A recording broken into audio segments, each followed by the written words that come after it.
اپنڈیسائٹس کی بھی خاص دوا ہے، اس کا مریض آپریشن سے بچ جاتا ہے۔ آنکھوں کے جو پپوٹے ہوتے ہیں اس کے نیچے دانے نکلتے ہیں جسے روہے کہتے ہیں، لائکوپوڈیم اس کو بھی کیور کر لیتی ہے۔ جن لوگوں کی آنکھیں سرخ رہتی ہیں، اکثر لوگ سمجھتے ہیں کہ یہ نشہ کرتا ہے، لائکوپوڈیم دے دیتے ہیں تو وہ سرخی والی کیفیت ختم ہو جاتی ہے۔ السلام علیکم۔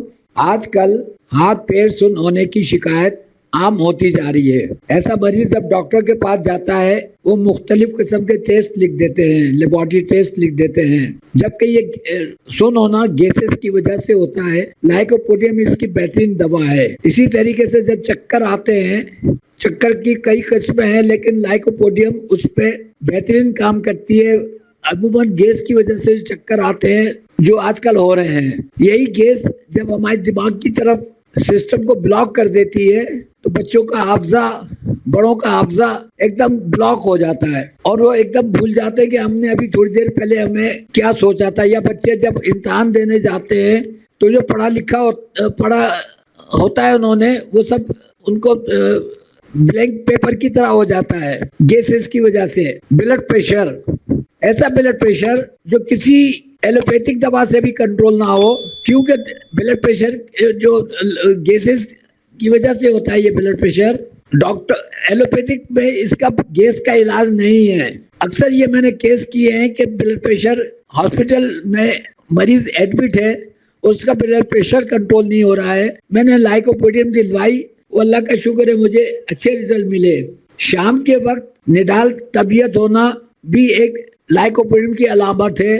جو مریض آفس سے آتے ہیں شام کے وقت نڈال طبیعت ہوتی ہے، آتے ہی لیٹ جاتے ہیں اور کچھ دیر لیٹنے کے بعد ان کو طبیعت بحال ہوتی ہے، ان کو چاہیے کہ لائکوپوڈیم کھا لیں کچھ دن تو وہ کیفیت بالکل ختم ہو جاتی ہے۔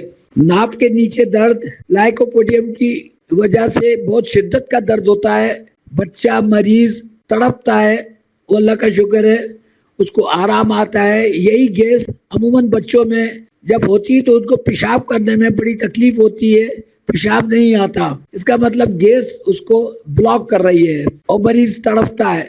ایسے تڑپتے ہوئے مریض کو آپ لائکوپوڈیم دے دیں یا بچے کو لائکوپوڈیم دے دیں، فوراً اس کو پیشاب آ جاتا ہے۔ اسی طرح سیدھے ہاتھ کی پتھری میں یہ دوا بہت اچھا کام کرتی ہے۔ اکثر یہ لوگ شکایت کرتے ہیں ہماری بھوک بالکل ختم ہو گئی ہے، ہمیں بس آدھی روٹی سے ہمارا پیٹ بھر جاتا ہے، ہم سے کھایا نہیں جاتا ہے۔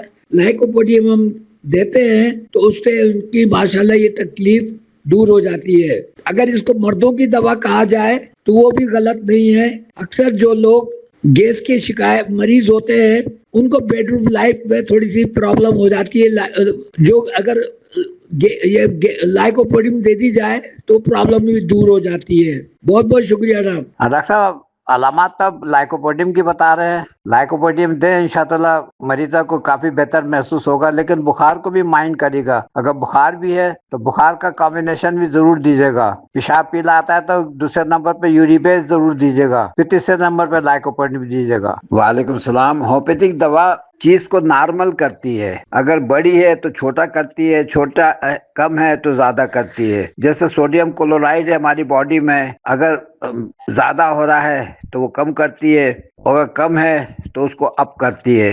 کیلشیم ہے، اگر زیادہ ہو رہا ہے تو اس کو کم کرتی ہے، کم ہو رہا ہے تو اس کو اپ کرتی ہے۔ تو یہ ہومیوپیتھک کا مزاج ہے کہ ہر چیز کو وہ نارمل کرتی ہے۔ السلام علیکم ورحمۃ اللہ۔ سر محترم کیا حال چال؟ طبیعت ٹھیک ہے بھائی؟ آج یہ گروپ میں کائیوڈیم کا نسخہ دیکھا تو جس سے مجھے یہ محسوس ہوا کہ کیونکہ پہلے ہم اس کو دے دیتے، جس طرح آپ نے فیٹی لیور میں اس کو ریکمینڈ کیا تھا تو یہی میں ہم نے لکھا ہوا ہے اپنے پاس، محفوظ کیا ہوا ہے، اگرچہ کتاب میں تو نہیں لیکن ہم نے اس کو لکھا ہوا ہے اپنے پاس، نوٹ کیا ہے۔ تو ہم یہ اس پہ دے رہے کہ جب فیٹی لیور مطلب یہ کہ کسی چیز کا بڑھ جانا، لیکن ابھی جس فیمیل کے لیے آپ نے ریکمینڈ فرمایا کہ اس کے جو یعنی کہ نسوانی حسن میں کمی کے لیے آپ نے استعمال کیا، تو جس سے ہمیں یعنی کہ ایٹراپی کی طرف اشارہ مل رہا ہے. میں تو یعنی پہلی صورت میں تو یہ ایڈیما کی میں دینے کا ایک میڈیسن تھا کہ جو چیز بڑھ گئی ہو اپنی جگہ سے, اپنی مخصوص جگہ سے, اور اس کو اپنے نارمل جگہ میں لانے کے لیے ہم استعمال کر سکتے ہیں. لیکن آج جب میں نے یہ پرسکرپشن دیکھی تو اس سے تو یہ معلوم ہوا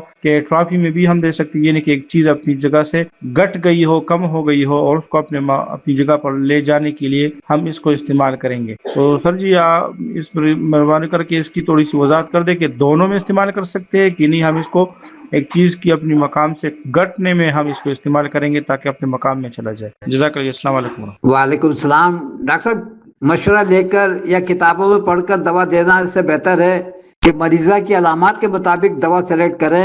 اگر اس کو پنکھے کی خواہش ہے, بغیر پنکھے کی اسے تکلیف ہوتی ہے تو کاربویز دیں. اگر اس کے پیٹ ٹھنڈے رہتے ہیں تو کلکیا کارب 30 دیں. اگر اس کے سر میں درد رہتا تھا یا ہوتا ہے تو پلسٹیلا 30 دیں. اگر اس کو چکر آتے ہیں تو لائکوپوڈیم دیں. اگر اس کے بال کے 2 منہ بنتے ہیں تو فلورک ایسڈ 30 دیں. اگر اس کی ہتھیلی گرم رہتی ہے یا ماہواری میں درد ہوتا تھا تو امونیم کارب دیں. اس طریقے سے دوا سلیکٹ کی جاتی ہے, اپنی مرضی سے کوئی نہ کرے کام. وعلیکم السلام. اگر تھوک نکلنے میں تکلیف ہوتی ہے یا سائنسائٹس کی علامات ملتی ہیں کہ ایک نتنا بند ہوتا ہے تو دوسرا کھل جاتا ہے, دوسرا بند ہوتا ہے تو پہلا کھل جاتا ہے, آلٹرنیٹ ہوتا ہے, تو ایلیومینا 30 دوا ہوگی. اگر پنڈلیوں میں درد ہوتا ہے, سوڈیم کلورائڈ کی ڈیفیشنسی ہے, نمک کی کمی کی وجہ سے اگر نکلنا پرابلم کر رہا ہے تو نیٹرمیور 30 ہوگی دوا, یا 200 میں بھی دے سکتے ہیں. تھرمامیٹر میں بخار اگر 98.4 ہے جو لال نشان کے بالکل قریب ہوتا ہے تو پھر سمجھے کہ نارمل ہے. چاہے وہ رات کو دیکھیں, صبح دیکھیں, شام کو دیکھیں, کسی وقت بھی دیکھیں. لیکن اگر کسی وقت 96 97 ہو جو عموماً رات کو یا صبح کے وقت ہوتا ہے, اور شام کو 99 ہو تو اس کا مطلب بخار ہے اور مریض کو دواؤں کی ضرورت ہے. ڈاکٹر صاحب, بی کیو میں حلق خشک ہوتا ہے, پیاس نہیں بھی لگتی ہے, رات کو عموماً اٹھ کے پانی پینا پڑتا ہے, یہ علامات ہے بی کیو کی. وائرل بیت میں ماتھے میں پسینہ بھی ہو سکتا ہے, پانی کی طلب زیادہ ہوتی ہے, نڈھال طبیعت ہوتی ہے, کمزوری محسوس ہوتی ہے. کرولی میں منہ کا ذائقہ کڑوا ہوتا ہے, سردی زیادہ لگ سکتی ہے, آنکھیں لال ہو سکتی ہیں. یہ تینوں دوائیں کی علامات میں نے بتا دی. اس کے باوجود آپ قطرہ منہ میں ڈالیں, جس سے مریض کہہ کہ مجھے اس سے اچھا لگا ہے وہ آپ نسخے میں لے لیں.